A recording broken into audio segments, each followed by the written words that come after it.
એટલે એવા દિવ્ય પાત્રની હજુ પરીક્ષિત મહારાજ શોધ કરી રહ્યા છે. હવે એમને નિરાશા થઈ છે. અને માણસ જ્યારે ચારે બાજુથી નિરાશ થઈ જાય ત્યારે એને બીજું કોઈ યાદ આવતું નથી, ત્યારે ભગવાન યાદ આવે છે. મનુષ્યને પોતાના અયોગ્ય કર્મો ઉપર પશ્ચાતાપ થાય છે અને એ પશ્ચાતાપને કારણે આજુબાજુ કોઈ મદદ મળવાનું મુશ્કેલ હોય ત્યારે એ પરમાત્માને યાદ કરે છે. મનુષ્યને જ્યારે દુઃખ પડે ત્યારે સૌથી મોટો લાભ એ થાય છે કે પોતાના જૂઠા અહંકારને છોડીને ભગવાનને યાદ કરવા લાગે છે. એટલે પરીક્ષિત મહારાજે દિવ્ય ભાવથી સમાધિસ્થ થવાનો પ્રયત્ન કરી આંખો બંધ કરી અને પરબ્રહ્મ પરમાત્માનું ચિંતન કર્યું છે. ભગવાનનું ચિંતન સાત્વિક બુદ્ધિને જાગૃત કરીને કરવામાં આવે તો પૂર્ણ ભાવથી આપણા હૃદયની અંદર બિરાજમાન આત્મ સ્વરૂપની દિવ્ય જ્યોતિનો ઉદય અને એનો વિસ્તાર થાય છે. એ દિવ્ય જ્યોતિનો વિસ્તાર થતા થતા બ્રહ્માંડની અંદર વ્યાપ્ત પરબ્રહ્મ પરમાત્માના કોઈ કણને એની સાથેનો સ્પર્શ થઈ જાય ત્યારે આત્માનું સીધું અનુસંધાન એ પરમાત્મા સાથે થાય છે. અને નહીં છોડું તમારું નામ રે, આશરો તમારો રે, નહીં છોડું તમારું નામ રે, આશરો તમારો રે, મારી બુડતાની પકડો બાય ભવશાને બાય ભવસાગર પિતારો રે.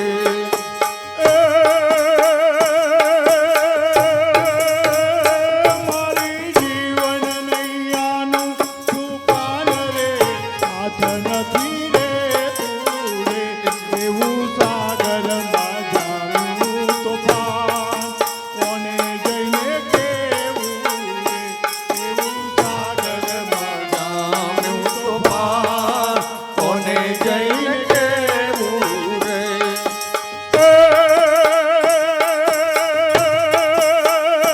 નહીં છોડું, નહીં છોડું, નહીં છોડું તમારું નામ રે, આશરો તમારો રે, નહીં છોડું તમારું નામ રે, આશરો તમારો રે, મારી બુડતાની પકડો બાર ભવસાગર તારો રે, મારી બુડતાની પકડો ને બાર ભવસાગર તારો રે. હું તો ભૂલી ગયો છું ભાન રે, વાટ ન વધુજે રે.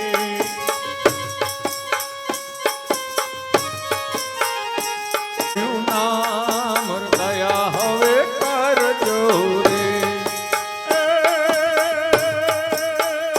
નહીં છોડે આશરો તમારો રે, મારી બુડતાની પકડો બાળ ભવસાગર તારો રે, મારી બુડતાની પકડો ને માય ભવસાગર તારો રે, તારો રે.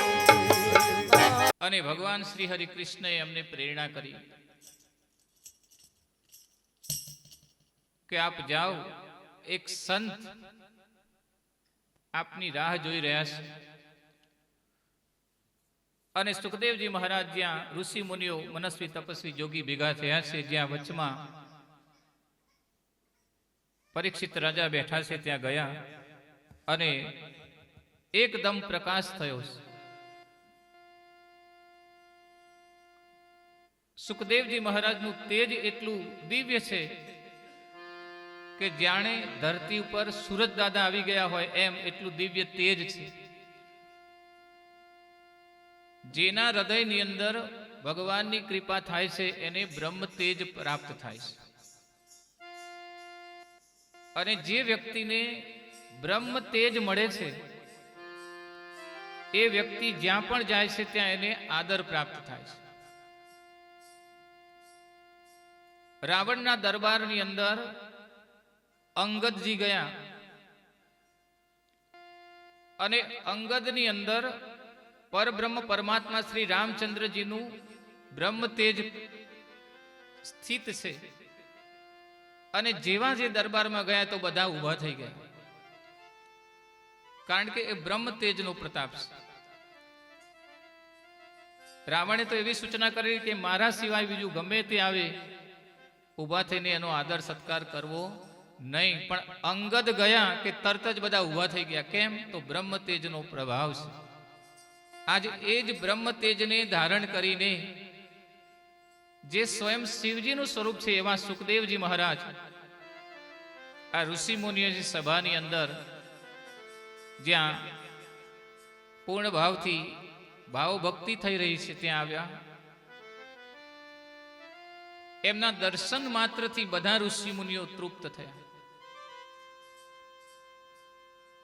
કોઈ સાત્વિક અને આપણને ગમનાર વ્યક્તિ આપણી પાસે આવે તો આનંદ આપોઆપ આવી જાય છે, કારણ કે અંદર એવી ઉર્મિઓ પેદા થાય છે કે એ ભાવથી આપણને માનસિક સંતોષ અને કંઈક સમર્થ અથવા સહયોગની ભાવના જે હોય છે એ પરિપૂર્ણ થતી દેખાય છે. એટલે સુખદેવજી મહારાજ જ્યાં આવ્યા ત્યાં ઋષિ મુનિઓ પણ આનંદમાં આવી ગયા. અને એ ઋષિ મુનિઓને ચોક્કસ ખાતરી થઈ ગઈ કે હવે 7 દિવસમાં મુક્તિ શક્ય છે. કરંટ અને ગોળો બે બરાબર મજબૂત હોય તો પ્રકાશ થવાનો સુનિશ્ચિત છે. વક્તા અને શ્રોતા બંને બરાબર પાવરફુલ હોય તો શ્રોતાને એનો લાભ મળવો સુનિશ્ચિત છે. આ તો સીધી પરબ્રહ્મ પરમાત્માની દિવ્ય શક્તિઓ છે કે જેણે જગતની અંદર જન્મ ધારણ કર્યો છે પણ માયા સાથે કદી સ્પર્શ કર્યો નથી. માયાનો જેને સ્પર્શ થયો નથી. જીવનના જે 4 ચતુષ્ટય છે મન, બુદ્ધિ, ચિત્ત અને અહંકાર, આ ચારેથી જે વિરક્ત છે એવી મહાસત્તા સુખદેવજી ભગવાનના રૂપમાં આજ પરીક્ષિતજીનો ઉદ્ધાર કરવા માટે ગંગા કિનારે પ્રભુની પ્રેરણાથી પધાર્યા છે.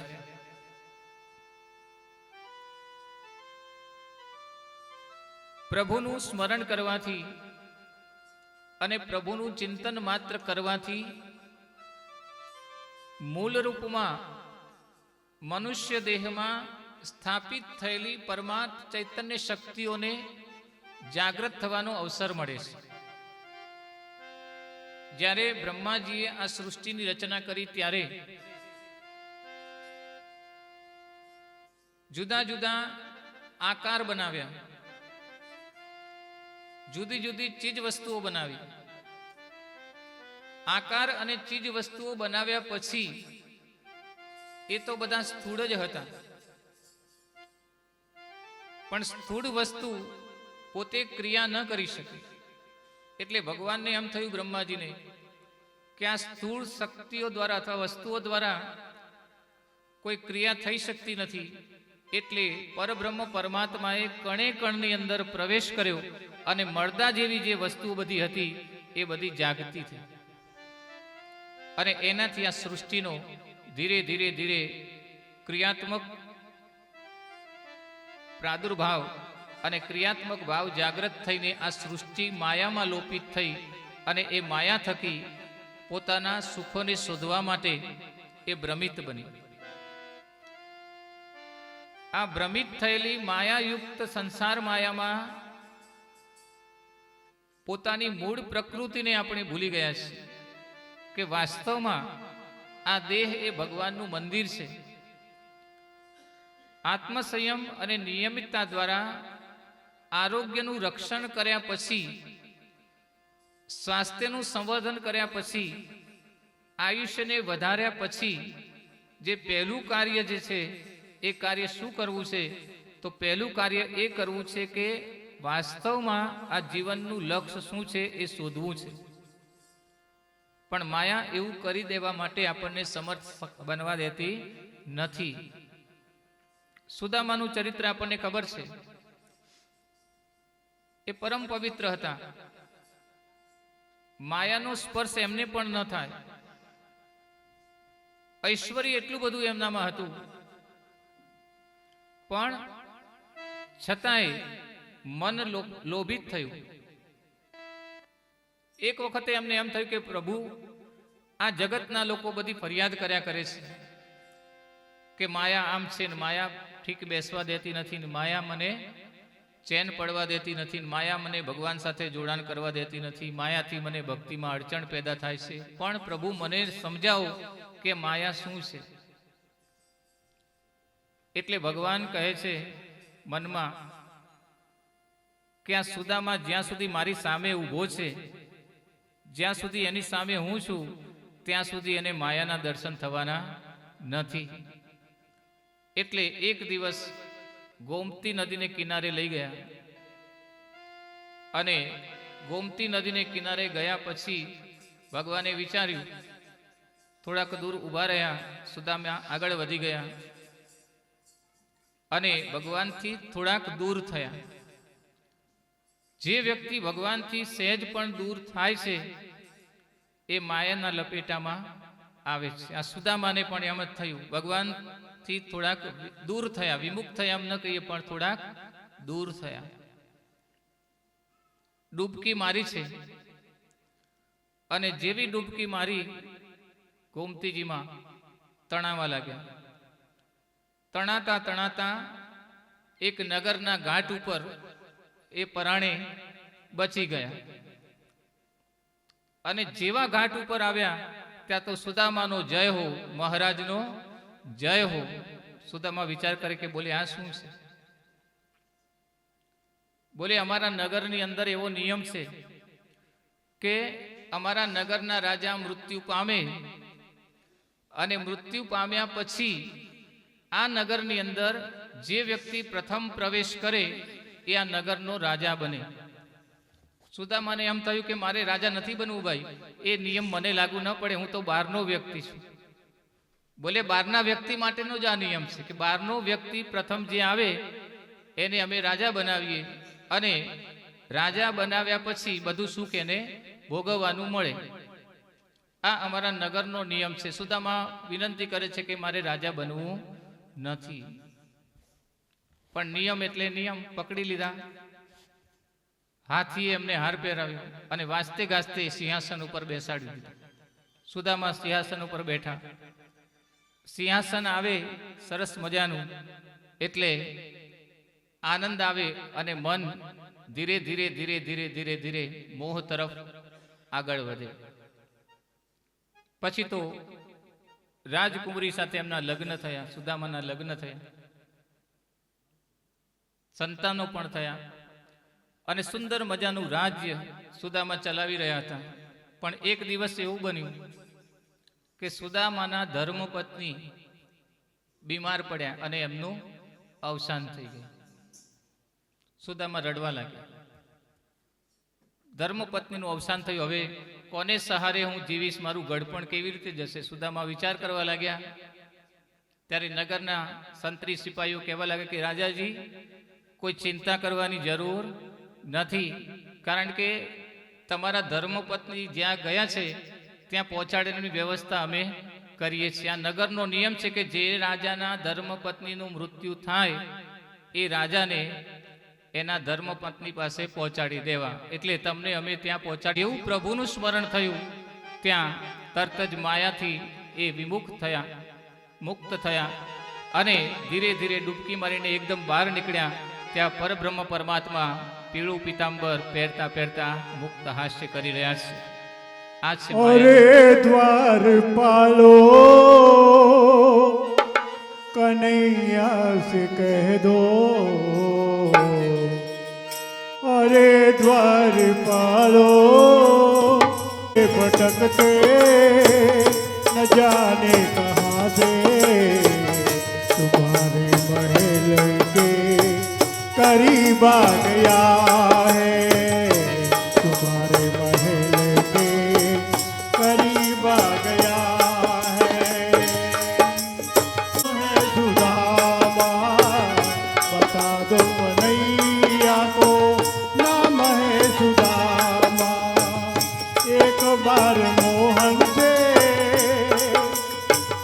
जा करके कह दो, मिलने समासु दाम आ गया है।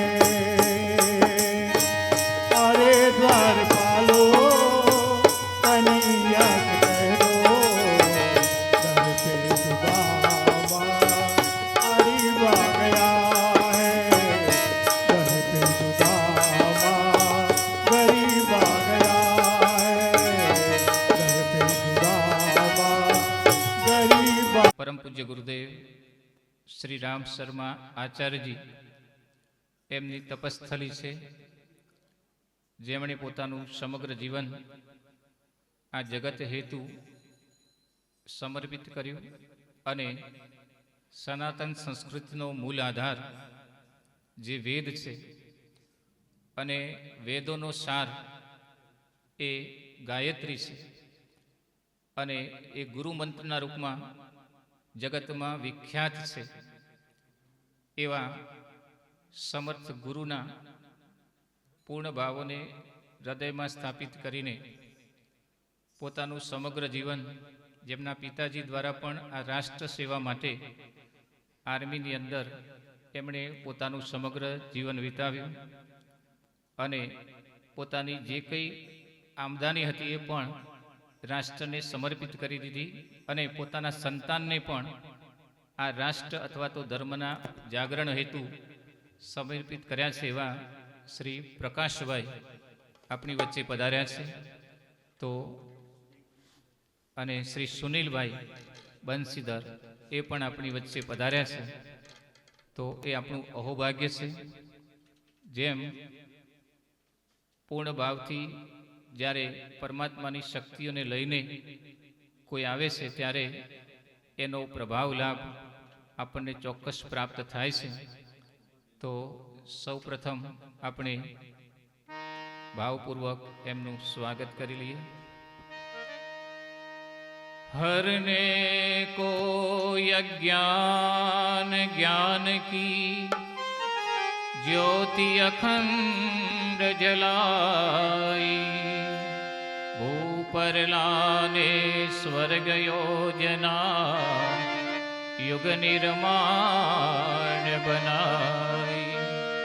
ज्ञान यज्ञ के लिए समर्पित जिनका जीवन सारा, उन सदगुरु श्री राम चरण में विनम्र प्रणाम हमारा।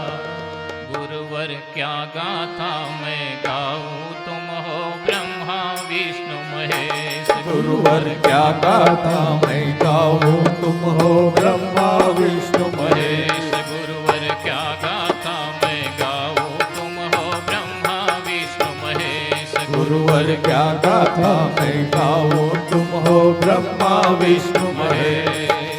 यह शरीर एक पिंजरा, यह शरीर एक पिंजरा, इसका ना कोई मोल, तुमने बना दिया अनमोल। गुरुवर क्या गाथा मैं गाऊं, तुम हो ब्रह्मा विष्णु महेश। गुरुवर क्या गाथा मैं गाऊं, तुम हो ब्रह्मा विष्णु महेश। गुरुवर क्या गाथा मैं गाऊं, तुम हो ब्रह्मा विष्णु महेश। गुरुवर क्या गाथा मैं गाऊं, तुम हो ब्रह्मा विष्णु महेश। बीच भंवर गहरी नदिया में, बीच भंवर गहरी नदिया में नहीं थी कोई आस, तुमने दिया हमें प्रकाश। गुरुवर क्या गाथा मैं गाऊं, तुम हो ब्रह्मा विष्णु महेश। गुरुवर क्या गाथा मैं गाऊं, तुम हो ब्रह्मा विष्णु महेश। गुरुवर क्या गाथा मैं गाऊं, तुम हो ब्रह्मा विष्णु महेश। पर क्या गाथा मैं गाऊं तुम हो ब्रह्मा विष्णु महेश। આદરણીય શ્રી પ્રકાશભાઈને આપણે વિનંતી કરીએ કે આશીર્વચન પ્રદાન કરે. હા.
बहुत बढ़िया.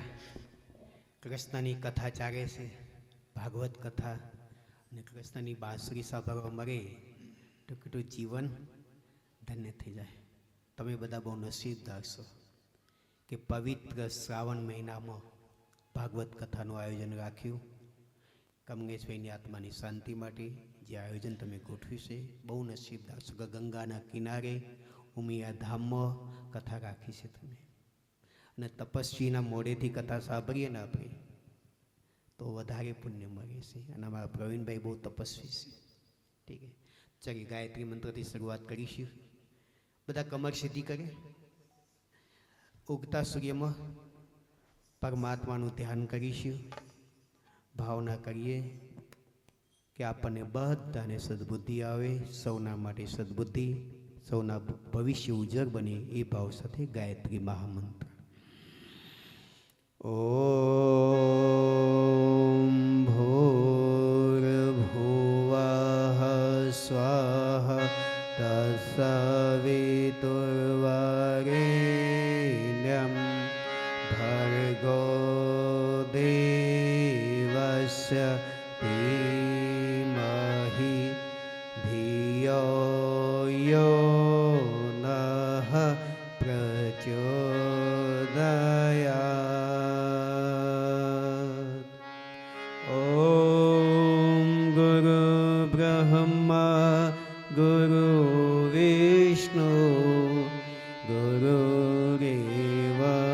મહેશ્વર ગુરુ સાક્ષાત પરબ્રહ્મ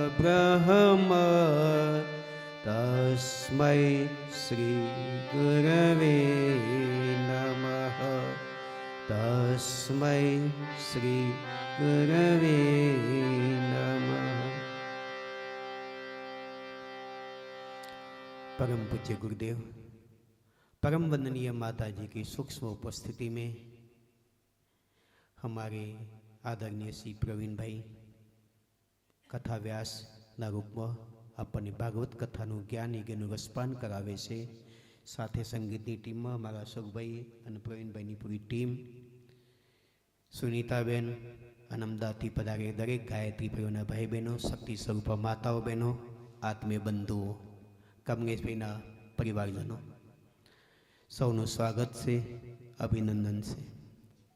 આપણે બહુ નસીબદાર છીએ, ભાગ્યશાળી છીએ કે કથાનું આયોજન કરવું કેટલી મોટી વાત છે। કળિયુગમાં તો કહેશે ને, એક ઘડી આધી મેં પુની યાદ તુલસી સંગત સંત કી કટે કોટી અપરાધ। તમે બહુ નસીબદાર છો કે કથાના માધ્યમથી આપણે કંઈક જ્ઞાન મેળવવા માટે બેઠા છીએ આપણે। અને પ્રવીણભાઈ તો અમારા ગુરુદેવના રચ્યા પચ્યા છે, ગુરુદેવના જ્ઞાનમાં ડૂબી ગયા છે। તો કથાનો ઉદ્દેશ એક જ છે કે આપણા જીવનમાં સત્કર્મોનો ઉદય થાય, દુષ્કર્મોનો ક્ષય થાય, એ જ કથાનો ઉદ્દેશ છે। જેના નિમિત્તે તમે કથા કરાવી રહ્યા છો એના આત્માને તો શાંતિ મળશે જ, સદગતિ તો મળશે જ, પણ આપણા જીવનમાં પરિવર્તન શું આવ્યું?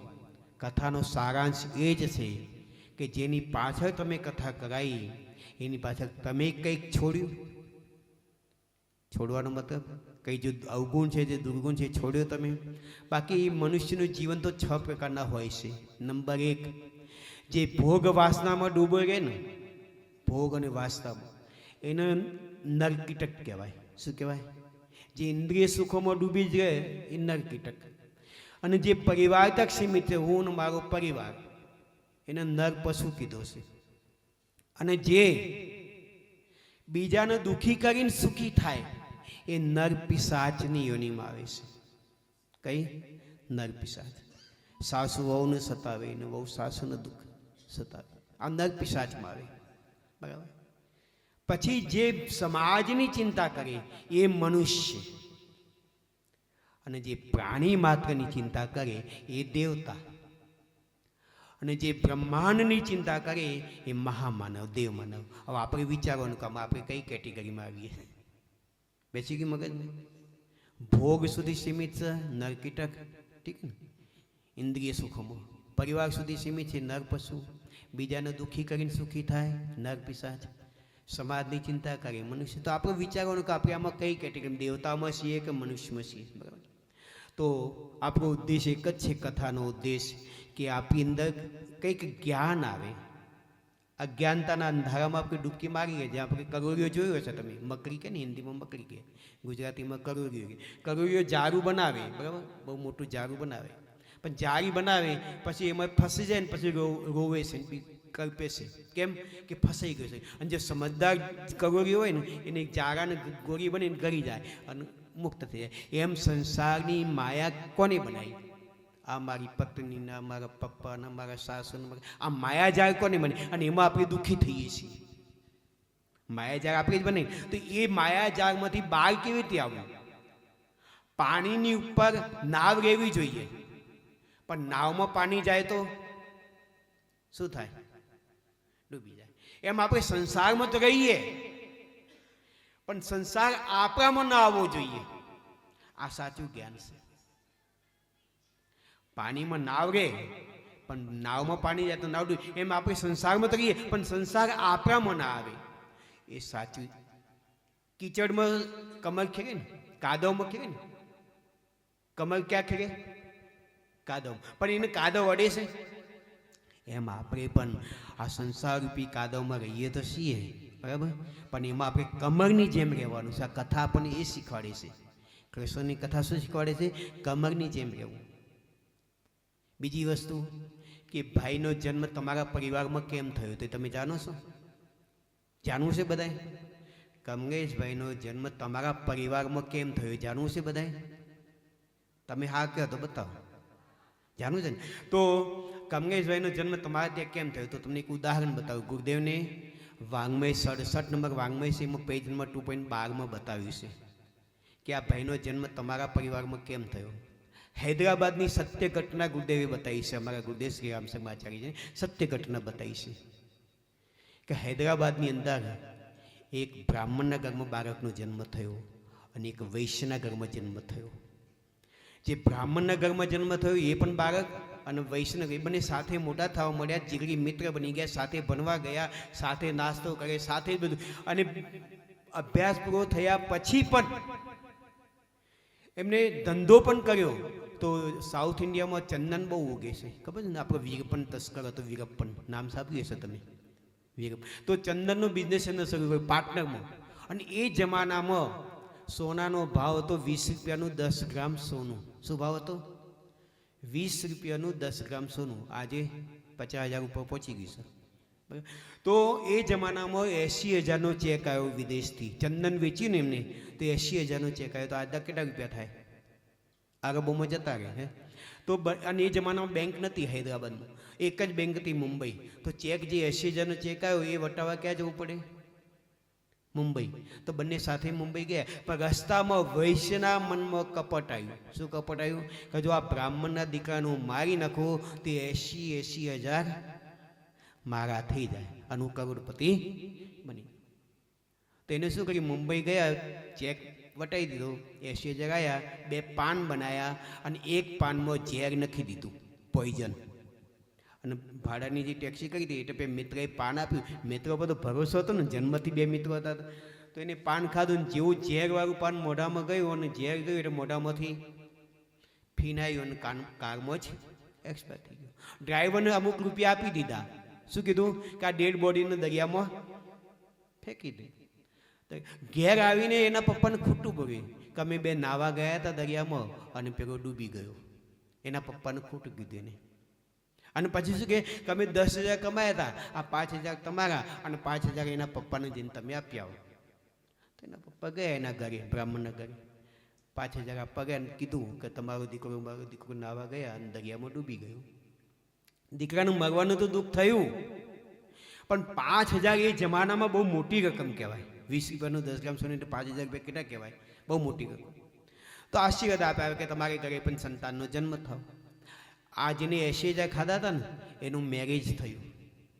એના ઘરમાં બાબો આવ્યો અને બાબો જેવો 15 વર્ષનો થયો ને તો બાબાના ફેફસામાં કેન્સર. ક્યાં? ફેફસામાં કેન્સર. હૈદરાબાદના ડૉક્ટરે હાથ ઊંચા કરી દીધા. એ જમાનામાં જ્યારે કોઈને કેન્સર થાય ને તો આવો સળિયો ગરમ કરીને ત્યાં ડામ આપી દે. પણ ફેફસામાં કેવી જાય? તો હાર્ટ જ બેસી જાય ને, ત્યાં ડામ નહીં આપે. ડૉક્ટરો પાસે ગયા. ડૉક્ટરે કીધું કે અમે નહીં બચી શકીએ. મુંબઈ ગયા. મુંબઈના 80,000 રૂપિયા હતા એમની પાસે. મુંબઈના ડૉક્ટરો પાસે ગયા. મુંબઈના ડૉક્ટરોએ પણ હાથ ઊંચા કરી દીધા બધા વિદેશ પર. તો વિદેશ ગયા. વિદેશના ડૉક્ટરે 15 દિવસ સેવા કરી અને કીધું કે આને તો કેન્સર આખા ફેફસામાં ચારે બાજુ કેન્સર અંતિમ સ્ટેજમાં પહોંચી ગયું છે. અને આ ફક્ત 15 દિવસ જીવશે, બસ એની સેવા કરો. તો પછી દીકરો શું કહેશે? પપ્પા હવે ઘેર ચલો ને હૈદરાબાદ. વિદેશથી ઘેર આવ્યા. પપ્પાએ કીધું ચાલો એની અંતિમ ઈચ્છા પૂરી કરો. ઘરે આવ્યા. હૈદરાબાદ પહોંચ્યા. જે દિવસે દીકરો મરવાનો છે એ દિવસે મા માથા પાસે બેઠી છે, બાપ પગ પાસે બેઠો છે અને દીકરો પપ્પાની સામે જોઈને જોર જોરથી હસવા મળ્યો. પપ્પા, તમે મને ઓળખ્યો? હું તમારો મિત્ર છું. દીકરો કહેશે. શું કહેશે? હું તમારો મિત્ર છું. આપણે 2 જણા 80,000 કમાયા હતા. 80,000માંથી 40,000 તમારા હતા, 40,000 મારા હતા. એમાંથી તમે મારી પાછળ 35,500 રૂપિયાની દવા કરાવી. કેટલી? 35,000. હજુ 500 રૂપિયા તમારી પાસે જમશે. હું તો શરીર છોડીને જઉં છું, પણ મારી પાછળ આવું પુણ્યકર્મ કરજો, કથા કરાવજો, શ્રાદ્ધ કરજો, તર્પણ કરજો અને મારા આત્માના ઉદ્ધાર માટે પ્રાર્થના કરજો. શરીર છોડી દીધું. ભગવાન કે ઘર દેર હે અંધેર. આ કમલેશભાઈનો જન્મ તમારા પરિવારમાં કેમ થયો? સમજમાં આવી ગઈ ને બધાને? બેસી ગયું? આપણો જન્મ આ ઘરમાં કેમ થયો? તો ઋણાનું બંધન હોય છે ને એના કારણે થતું હોય છે. પણ આપણે બધા માયાના જીવ છીએ ને એટલે આપણને બહુ પછી જ્ઞાન આવું મળે ને એટલે પછી ડૂબી જઈએ આપણે બધા, સમજે ને? તો કમલેશભાઈ બહુ દિવ્ય આત્મા હતી કે હરિદ્વારમાં જ રહેતા હતા. હે અમારા હરકી પેઢી પાસે જ્યાં ગુજરાતી સમાજ છે ત્યાં જ રહેતા હતા કોરોનામાં, એમનું કોરોનાના કારણે. અને અમુક શ્વાસોનું બેલેન્સ હોય છે, તમને ખબર નહીં હોય. ભગવાને આપણને ધરતી પર શ્વાસ આપીને મોકલ્યા છે. અમુક કરોડ, અમુક અરબ, ખરબ, લાખ, હજાર એટલા શ્વાસ આપણને મૂક્યા છે. રોજ આ બે એટીએમ છે, આ જે બે છે ને નાકના છિદ્ર, એ એટીએમ છે. રોજ આપણે ખર્ચ કરીએ છીએ.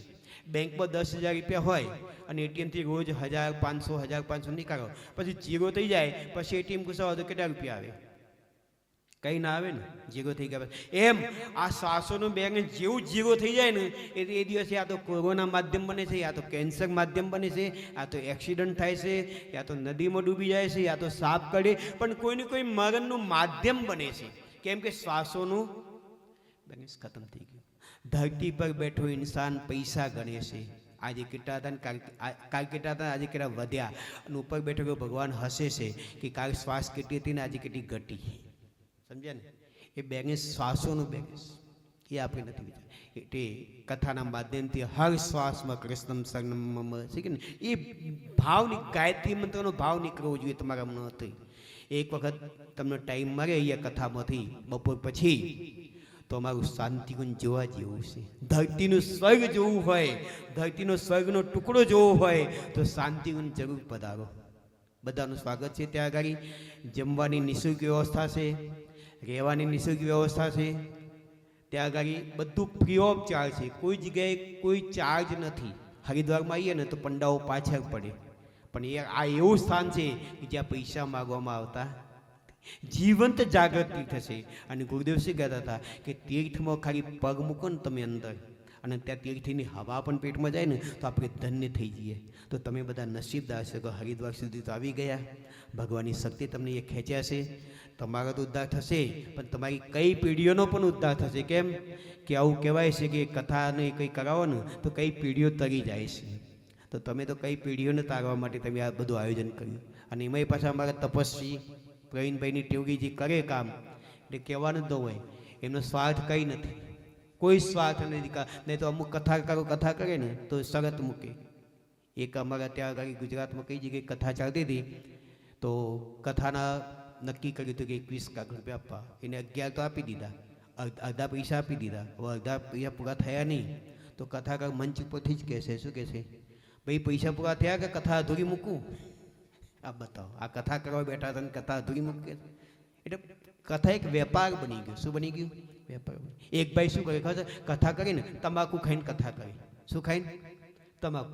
મોઢામાં તમાકુ મૂકે અને પછી કથા શરૂ કરી. અને પછી મોઢામાંથી શું નીકળે? નીકળીને પાણી તમાકુ હોય. અને એ પાણી ક્યાં પડે? મોઢાનું પોથી ઉપર. તો એક આગે શિષ્ય બેઠો ને, ગુરુજી તમે કથા તો બહુ સારી કરો છો, પણ તમારા મોઢામાંથી જે નીકળે છે ને પોથી પર પડે, સારું નથી દેખાતું. અને એને ઈગો હટ થઈ ગયો. કથાકારના મોઢામાંથી નીકળ્યું પાણી તો ગંગાજળ હોય કે? અચ્છા, ગંગાજળ હોય તો એને શું કર્યું ખબર છે? એને ઘરમાં જઈને એક પાવડર વાટીને અને કે આ કથાકાર કે આ પાવડર ખાવ, કે આમાં કંઈ સ્વાદ નતો. શું ખવડાવ્યું હતું કે મારી દાદીની બહુ ઈચ્છા હતી હરિદ્વાર જવાની, ગંગાજીમાં નાહવાની, પણ જઈ ન શકી. મેં અસ્થિઓ સંભાળીને રાખી હતી. આજ ઘેર બેઠા ગંગા આવી તો મેં એમાં પ્રવાહિત કરી દીધી. એટલે આવા કથાકારો નહીં જોઈએ અમને. અમને પ્રવીણભાઈ જેવા કથાકારો જોઈએ, હે, કે જેનો કોઈ સ્વાર્થ ન હોય, હે, અને નિસ્વાર્થ ભાવથી કથા કરે. એ સાચી કથા છે. સમજ્યા ને? કોઈ સ્વાર્થ નથી. તો કહેવાનું તાત્પર્ય કે તમને બધાનું સ્વાગત છે. શાંતિકુંજમાં દર્શન કરો. અખંડ દીવો જેના 100 વર્ષ થવા જઈ ગયા છે. કેટલા? 100 વર્ષ પૂરા થવા જઈ ગયા છે. વંદનીય માતાજીના 100 વર્ષ પૂરા થવા જઈ ગયા છે. તો દીવા માટે એવું કહેવાય છે કે 20 વર્ષ અખંડ દીવો બળે તો સિદ્ધ થઈ જાય. આ દીવાને તો 100 વર્ષ થવાયા. તો દર્શન કરવા જરૂર પધારજો. બધાનું સ્વાગત છે. ભોજનનો કાર્યક્રમ એક ટાઈમનો ત્યાં બનાવી દેજો. Most welcome. બહુ બહુ ધન્યવાદ.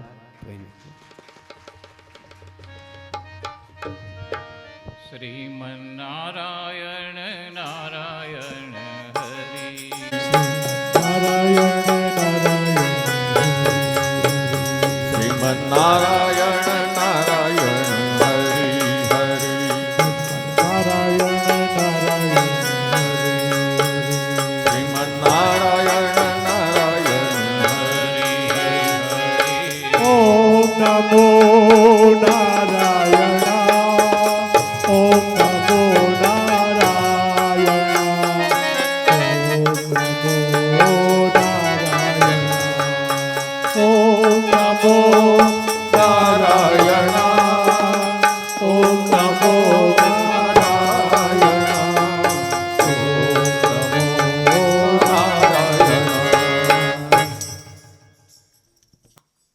ગંગાને કિનારે ઋષિ મુનિ તપસ્વી જોગી અને બધાની મધ્યમાં પરીક્ષિત મહારાજ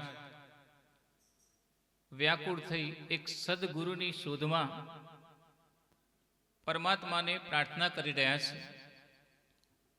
અનુસંધાન થયું, પરમાત્માએ પ્રેરણા કરી અને સુખદેવજી મહારાજ બધાની વચ્ચે ભ્રમણ કરતા કરતા પ્રગટ થયા. ત્યાં એક દિવ્ય તેજ પ્રગટ થયું છે, કારણ કે સુખદેવજી એ સ્વયં શંકરનું સ્વરૂપ છે.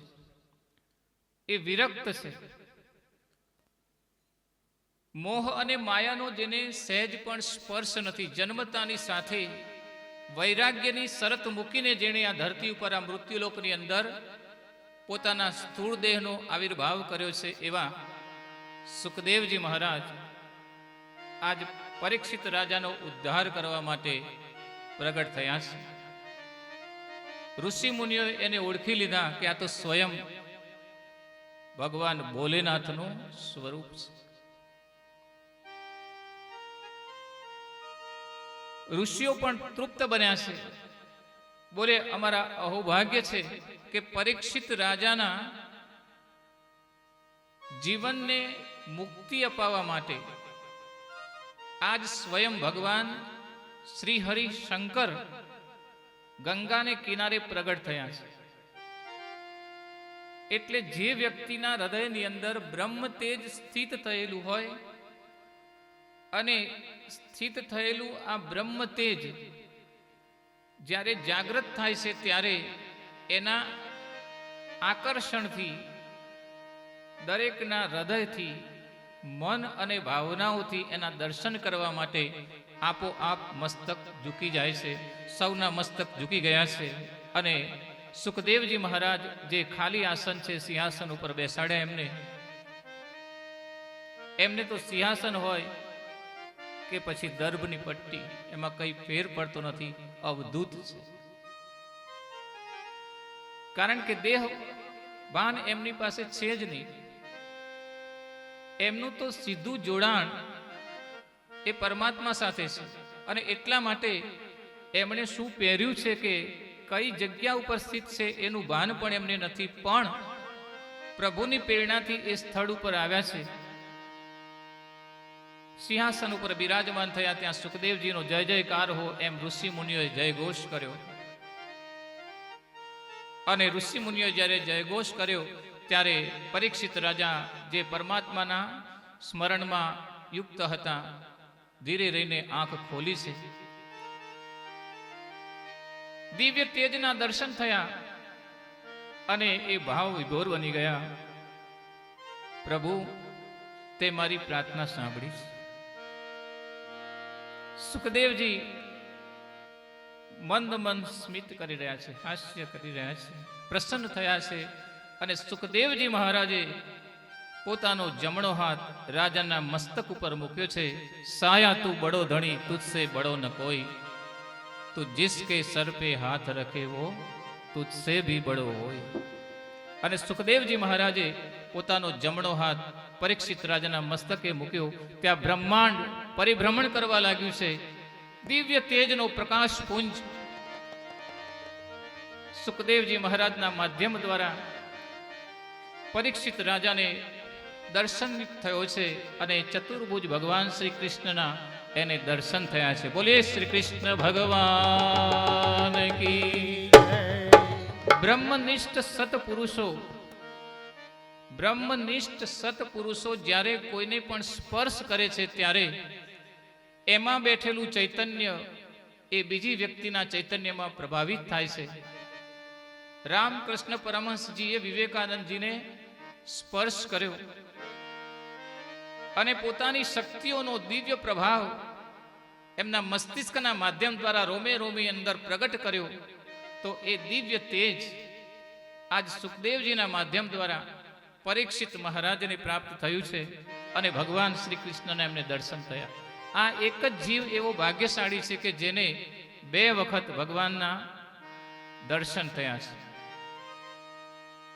એક તો માતાના ઉદરમાં સુદર્શન ચક્ર દ્વારા બ્રહ્માસ્ત્રથી રક્ષણ કરવા માટે ચતુર્ભુજ ભગવાને અંગુષ્ઠ જેવું સ્વરૂપ ધારણ કરી અને ઉત્તરાના ગર્ભની અંદર પ્રવેશ કરી દિવ્ય દર્શન પ્રદાન કર્યા. આજ સુખદેવજી મહારાજના માધ્યમ દ્વારા, ભગવાન શિવના માધ્યમ દ્વારા વિષ્ણુના દર્શન થયા છે. સંતો કહે છે, મંત્ર દીક્ષા કરતા સ્પર્શ દીક્ષા એ અતિ શક્તિશાળી છે, પ્રભાવશાળી છે. આ તો સ્વયં શંકર જેના શિરે હાથ રાખે પછી એને બીજું કશું વિચારવાનું કે કઈ ચિંતનમાં લાવવાનું રહેતું નથી. ત્યાં સુખદેવજી મહારાજે કહ્યું કે રાજા, તું શા માટે ગભરાય છે?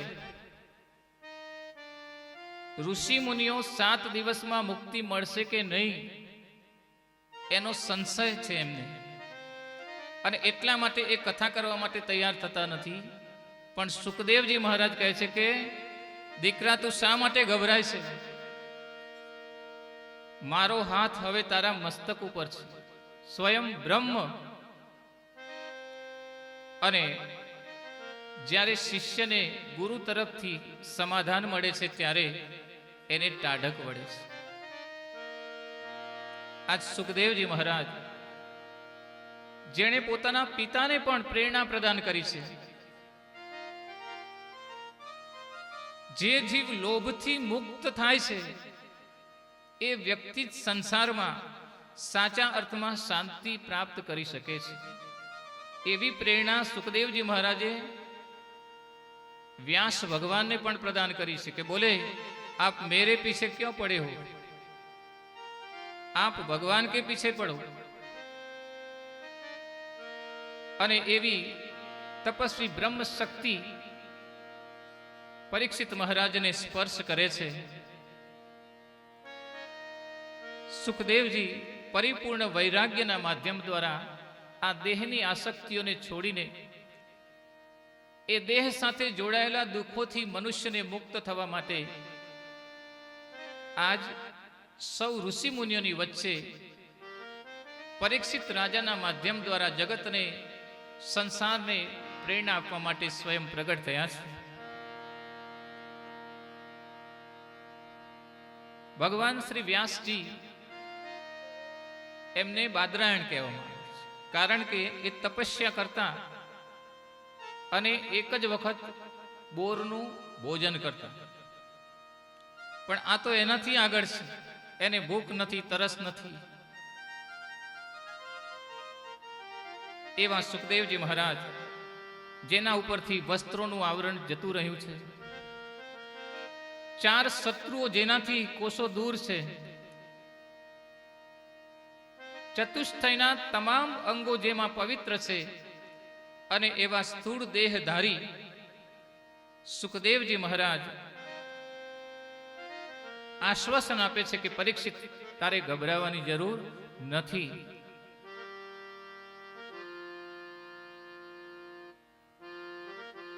हवे तारे भूतकाळनी पण चिंता करवानी नथी अने तारा भविष्यनी पण तारे चिंता करवानी नथी. हवे तारे मात्र तारा वर्तमान तरफ ध्यान राखवानुं छे અને જે ક્ષણ મળી છે એ ક્ષણનો ઉપયોગ કરી અને તો નિર્ભય બની જા. જ્યારે સદગુરુ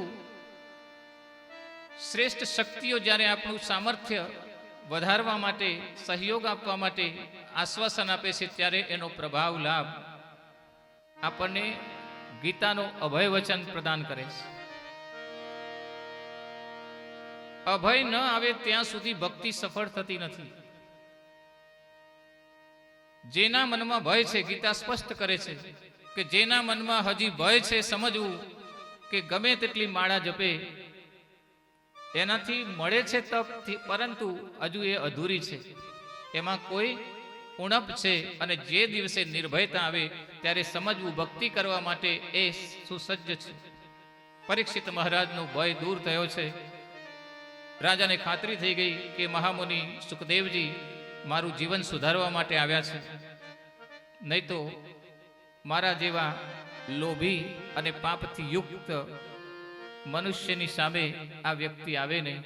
મારા પુણ્યનો, મારા પૂર્વજોના પુણ્યનો ઉદય થયો છે અને એનો પ્રભાવ લાભ મને મળી રહ્યો છે. પરમાત્માએ મારું સદૈવ રક્ષણ કર્યું છે, પણ કલીના પ્રભાવને કરીને, કળિયુગના પ્રભાવથી યુક્ત થયેલા મારા આ સ્થૂળ દેહ દ્વારા જે કંઈ દુષ્કર્મો થયા છે એ દુષ્કર્મોને કારણે હું ગભરાયો છું. મનુષ્ય જ્યારે દુષ્કર્મ કરે છે ત્યારે એ સમયે તો એને એનો કથિત લાભ દેખાતો હોય છે, પણ જ્યારે સમય જતો રહે અને એકાંત મળે છે ત્યારે એનો આત્મા એને શાંતિથી બેસવા દેતો નથી. પરીક્ષિત મહારાજે બધા ઋષિઓની સામે પોતાના પાપનું પ્રાયશ્ચિત કર્યું છે. જે વ્યક્તિ પાપને છુપાવે છે એ વ્યક્તિનો ભાર દિવસે દિવસે વધતો જાય છે અને એનો પતન સુનિશ્ચિત છે. પાપને પોકારી પોકારીને કહો. અંતિમ અવસ્થામાં લોકોને જ્યારે જ્ઞાન પ્રાપ્ત થાય છે ત્યારે એ પાપને જાહેર કરે છે, અને પાપને જ્યારે મનુષ્ય જાહેર કરે ત્યારે એના બધા સઘળા પાપો ધીરે ધીરે ધીરે ધીરે ઓછા થતા જાય છે. જેસલ તોરલની વાત આપણને ખબર છે. એ અહીંયા કળિયુગનો પ્રભાવ અને એ સમયની સાંપ્રત સમસ્યાનો જે પ્રભાવ લાભ છે એનું આપણને દર્શન કરાવે છે.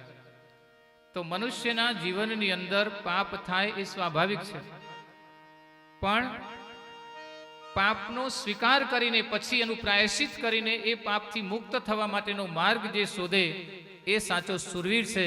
પરમાત્મા એ શ્રી કૃષ્ણ મંગલમય છે, અને જે પોતાનું પ્રાયશ્ચિત જગત સામે રજૂ કરે છે, સંસારમાં એનો ઉદ્ઘોષ કરે છે, એ પાપોથી બચી જાય છે. પીત્વા મોહમયીમ પ્રમાદ મદિરામ ઉન્મત્તઃ સૃષ્ટ જગત. પાપને સંતાડી રાખે એટલે સમજવું એમાં વાસનાનો ભંડાર ભરેલો છે. કારણ કે પાપની ઉત્પત્તિ એ વાસનાના બીજથી બને છે, અને એ વાસનાનું જે બીજ છે એ વિચારોમાંથી પ્રગટ થાય છે. એટલે વાસનાના બીજને, વિચારોમાંથી પ્રગટ થયેલા બીજને એને અંકુરિત કરવા માટે લોભ અને મોહ એને પોષણ પૂરું પાડે છે. અને લોભ, મોહ અને વાસના આ ત્રણ ભેગા થઈને કામ અને ક્રોધને જન્મ આપે છે. અને ગીતાજી કહે છે કે જેનો ક્રોધ જાગૃત થયો સમજવું એનું પતન સુનિશ્ચિત છે.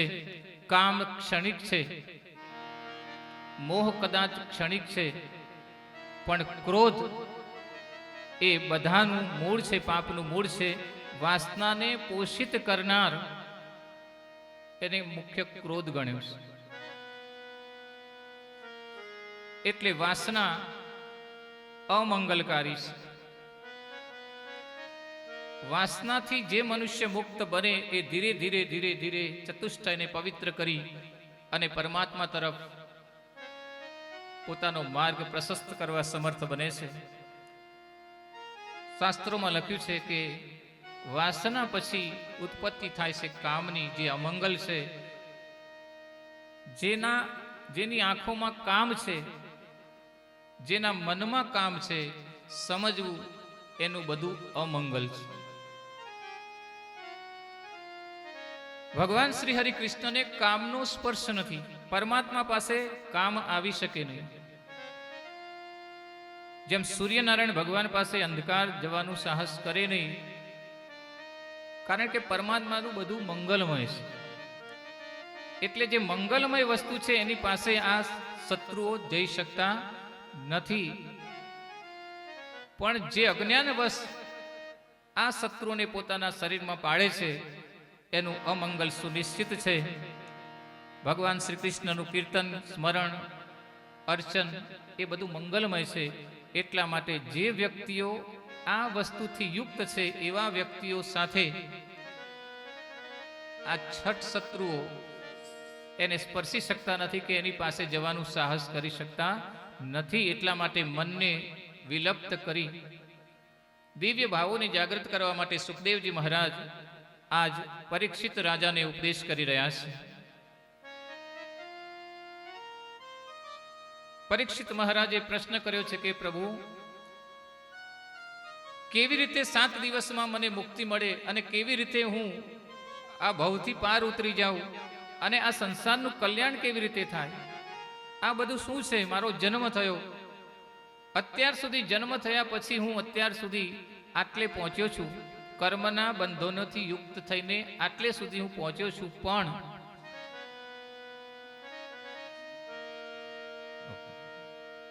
શ્રી પ્રકાશભાઈ આપણે વિદાય આપીએ છીએ ગાયત્રી મહામંત્ર સાથે. ઓમ ભૂર્ભુવઃ સ્વઃ તત્સવિતુર્વરેણ્યં ભર્ગો દૈવસ્ય ધીમહિ ધિયો યો નઃ પ્રચોદયાત્. બોલે હું આટલે સુધી પહોંચ્યો છું, પણ હજુ મારા મનની અંદર જિજ્ઞાસા છે. પરીક્ષિત મહારાજ કહે છે કે હે સુખદેવજી મહારાજ, હે પ્રભુ,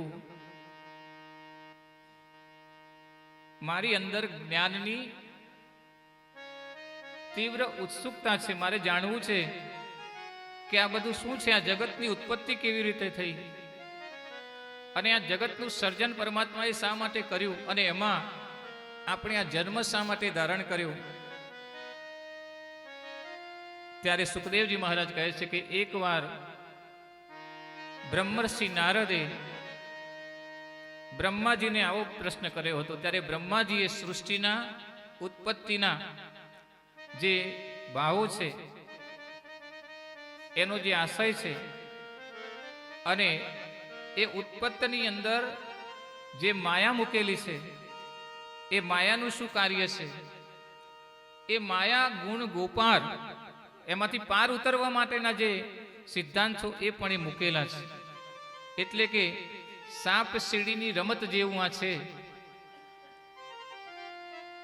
ભાગ્ય અને પાસો આ સીધા પડી જાય તો ટોચ ઉપર જવાય છે, અને ભાગ્ય અને પાસો જો ઊંધા પડે તો ગર્તમાં ધકેલાઈ જવાય છે.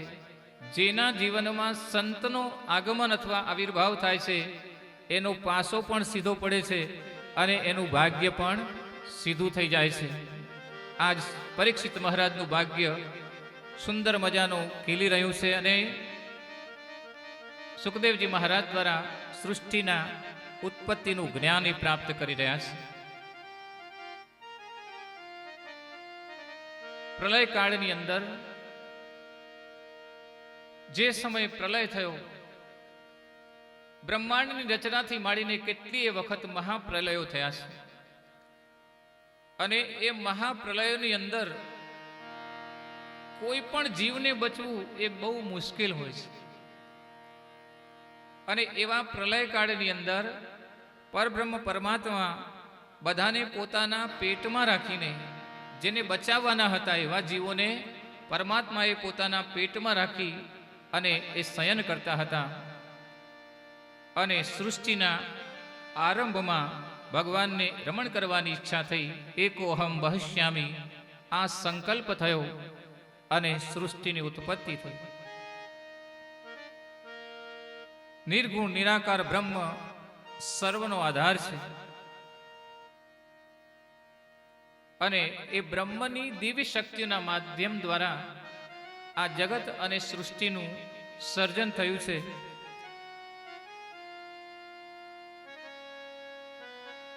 એની ઉપર માયાનું આવરણ લગાડવામાં આવ્યું, કારણ કે બ્રહ્મ સાથે જોડાયેલા જીવો જો માયાના આવરણથી મુક્ત હોય તો પછી એ ક્રિયાન્વિત રહેતા નથી. એનો સમર્પણ ભાવ એટલો દિવ્ય હોય છે કે સીધા એ પરમાત્મા સમાવિષ્ટ થઈ જાય છે. એટલે પરમાત્માએ સૃષ્ટિની રચના કરી, પછી માયાની રચના કરી અને માયામાં જ્યારે બધા જીવો આવ્યા છે ત્યારે માયાની સીધી અસર એની ઉપર થવા લાગી છે.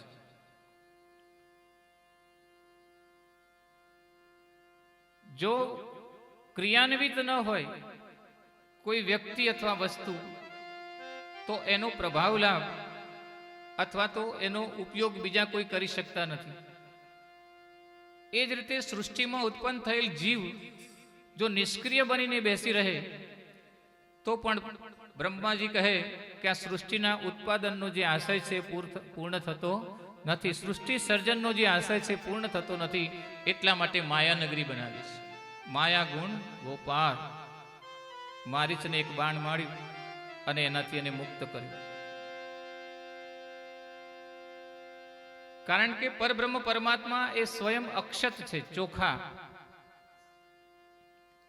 અને ચોખા એ બિલકુલ પરમાત્માનું સ્વરૂપ માની લઈએ તો એવી જ વ્યક્તિઓની ઉત્પત્તિ થાય તો એ પણ પરબ્રહ્મ પરમાત્મા છે. હવે એને તો કઈ માયામાં લેપાવાનું રહેતું નથી. તો બ્રહ્માજી એમ વિચાર કરે કે જો આ શુદ્ધ પરિમાર્જિત પવિત્ર ચતુષ્ટયથી પૂર્ણ એવા આત્માઓ આ સૃષ્ટિ પર અવતરિત થાય તો એને તો પછી માયા રમવાની અથવા તો માયામાં રમણ કરવા માટેની કોઈ આવશ્યકતા અથવા કોઈ અવકાશ રહેતો નથી. ચોખાને સીધો વાવીએ આપણે જમીનમાં તો એ ઉગતો નથી, પણ એટલે કે નિષ્ક્રિય થઈ જાય છે, ત્યાં સીમિત બની જાય છે. પણ એની ઉપર આવરણ હોય એટલે ડાંગર. એ ડાંગરને જો વાવીએ તો એમાંથી પાછા અનેક ચોખા ઉત્પન્ન થઈ જાય છે. એ જ રીતે માયાનું આવરણ લૌકિક સુખ શાંતિ ભોગવવા માટે કરીને મનુષ્યને ક્રિયાન્વિત કરે છે. અને ક્રિયાઓ જ્યારે શરૂ થાય ત્યારે કર્મ થાય છે. કર્મના બંધનોને ધ્યાનમાં રાખીને ભગવાને નિયમ બનાવ્યા છે, ડિસિપ્લિન આપી છે. એટલે ક્રિયાન્વિત કાર્યો એ સર્જન માટે, સર્જનને આગળ વધારવા માટે અત્યંત જરૂરી છે. એટલા માટે ભગવાને એક આવરણ મૂક્યું છે, માયાનું આવરણ. અને બ્રહ્માજી આ બધું નારદજીને અને નારદજી આ બધું જગતને સમજાવે છે. ભગવાનના સંકલ્પની અંદરથી આ જગત ઉત્પન્ન થયું છે. જગતના વિવિધ આકારોમાં પ્રભુએ પ્રવેશ કર્યો છે અને કણે કણ બ્રહ્મ બન્યું છે. પરમાત્માનું દિવ્ય સ્વરૂપ આત્માના સ્વરૂપમાં દરેકની અંદર દૈદીપ્યમાન છે. પણ એના દર્શન કરવા માટે દિવ્ય દ્રષ્ટિની જરૂર હોય છે.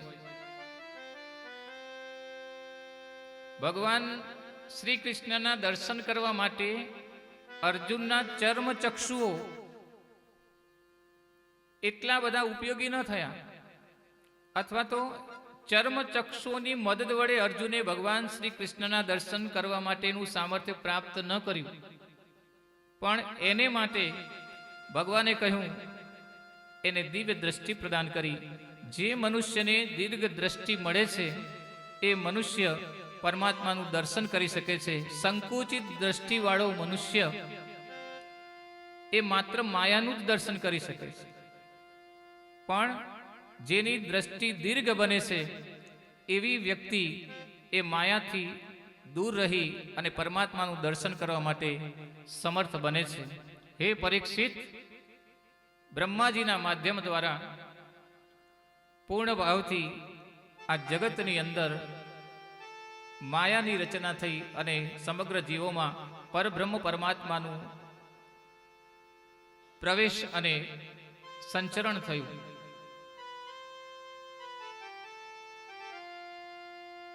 ભગવાન વિષ્ણુએ સૃષ્ટિની રચના કરી. બ્રહ્માજીની ઉત્પત્તિ એમાં થઈ. બ્રહ્માજીએ વિચાર કર્યો તો આ માયા અને સૃષ્ટિની રચના કરવા માટે બ્રહ્માજીએ પણ આકાશવાણી દ્વારા તપની પ્રેરણા પ્રાપ્ત કરી. તો સ્વયં બ્રહ્મ જે ભગવાન વિષ્ણુના નાભીમાંથી પ્રગટ થયેલા કમળની અંદર જેનું મૂળ જડતું નથી એવા બ્રહ્મ શક્તિથી યુક્ત એવા બ્રહ્માજી પણ જેનું મૂળ શોધી શક્યા નથી.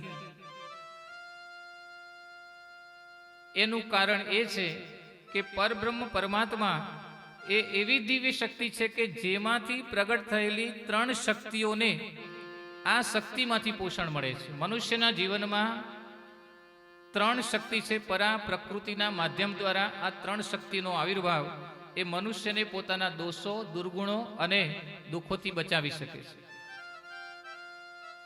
આ 3 શક્તિ કઈ છે?